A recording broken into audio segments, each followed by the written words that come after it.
ಮಾಜಿ ಮುಖ್ಯಮಂತ್ರಿ ಹಾಗೂ ಮಾಜಿ ರಾಜ್ಯಪಾಲ ಎಸ್ಎಂ ಕೃಷ್ಣ ಅವರ ನಿಧನಕ್ಕೆ ಮಾಜಿ ಪ್ರಧಾನಮಂತ್ರಿ ಎಚ್ಡಿ ದೇವೇಗೌಡರು, ಕೇಂದ್ರ ಸಚಿವ ಎಚ್ಡಿ ಕುಮಾರಸ್ವಾಮಿ ಅವರು ಸಂತಾಪ ಸೂಚಿಸಿದ್ದಾರೆ.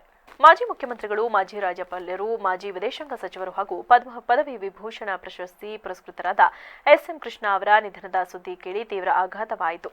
ಕೃಷ್ಣ ಅವರ ಕುಟುಂಬದವರಂತೆ ನಾನು ಸಮಾನ ದುಃಖಿ. ದೇವರು ಅವರ ಕುಟುಂಬಕ್ಕೆ ದುಃಖ ಭರಿಸುವ ಶಕ್ತಿ ನೀಡಲಿ, ಅವರ ಆತ್ಮಕ್ಕೆ ಶಾಂತಿ ಸಿಗಲೆಂದು ಅವರು ಪ್ರಾರ್ಥಿಸಿದ್ದಾರೆ.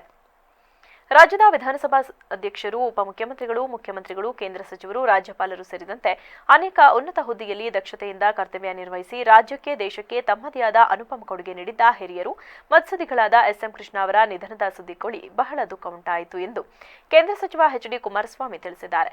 ವೈಯಕ್ತಿಕವಾಗಿ ನನಗೆ ಅವರ ಅಗಲಿಕೆಗೆ ಬಹಳ ದುಃಖ ಉಂಟು ಮಾಡಿದೆ. ಈ ಚೇತನಕ್ಕೆ ಚಿರಶಾಂತಿ ಸಿಗಲಿ ಹಾಗೂ ಈ ದುಃಖವನ್ನು ಭರಿಸುವ ಶಕ್ತಿಯನ್ನ ಭಗವಂತ ಅವರ ಕುಟುಂಬಕ್ಕೆ, ಅಭಿಮಾನಿಗಳಿಗೆ, ರಾಜ್ಯದ ಜನತೆಗೆ ಕರುಣಿಸಲಿ. ಕರ್ನಾಟಕ ಕಂಡ ಅತ್ಯುತ್ತಮ ಮುಖ್ಯಮಂತ್ರಿಗಳಲ್ಲಿ ಒಬ್ಬರಾಗಿದ್ದ ಹಿರಿಯರು, ಮತ್ಸದಿಗಳಾದ ಎಸ್ಎಂ ಕೃಷ್ಣ ಅವರು ನಮ್ಮನ್ನ ಅಗಲಿರುವ ಸುದ್ದಿ ಕೇಳಿ ಬಹಳ ನೋವುಂಟಾಯಿತು. ಜೆಡಿಎಸ್ ಯುವ ಘಟಕದ ರಾಜ್ಯಾಧ್ಯಕ್ಷ ನಿಖಿಲ್ ಕುಮಾರಸ್ವಾಮಿ ತಿಳಿಸಿದ್ದಾರೆ.